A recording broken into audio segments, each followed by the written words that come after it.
Pwede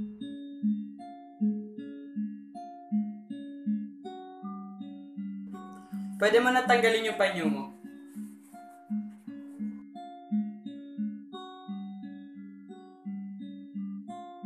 Ano pangalan mo? Marlon. Ana. Charmy. Louie. Simon. Pumili ka ng pagkain na kakainin mo. Pili ka ng isa dyan. Ito. Sige, kainin mo. Sige. Eto.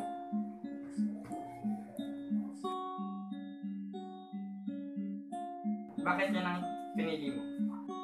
Kasi masarap tsaka paborito ko.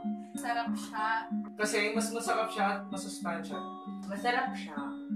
Kasi lagi kami pumunta sa fast food chains, kaya pipiliin. Alam mo ba ang epekto ng kinain mo?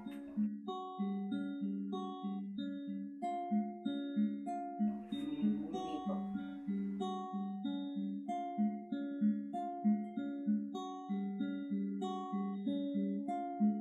Pangalawang tanong. Ano ang pamantayan mo at pinili mo yan?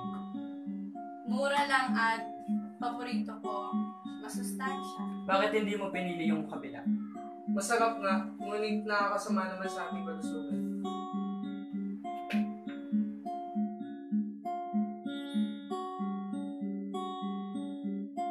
Ang mga inyabot sa ng litrato ay mga benefits at mga pagkain na kailangang kainin upang magkaroon ng healthy diet. Samantalang ang iba naman ay epekto ng pagkakaroon ng unhealthy diet.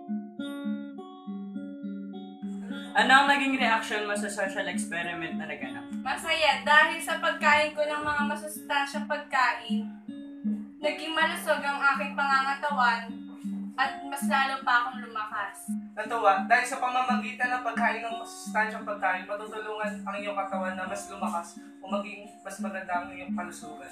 Ano ang masasabi mo tungkol sa naganap na social experiment? Nagulat po ako kasi hindi ko akalain na sa pagkain ko ng unhealthy foods, magkakaroon ako ng sakit na obesity. Natakot kasi baka mamaya maging ganito yung ngipin ko and magkakaroon ako ng bad health sa katawan ko. Nabigla kasi hindi ko akalain na pwede ako makakuha ng sakit na diabetes sa pagkain ng pinili kong pagkain kanina. Ano ngayon ang gagawin mo upang maiwasan yan? Kakain ako ng mga healthy foods katulad ng gulay at prutas para maiwasan yung gantong mga pangyayari. Sa susunod po, kakainin ko na po ang healthy food. Iiwas na ako sa pagkain ng mga junk foods, tas kakain ako ng mga gulay at fruits. Silang maraming salamat.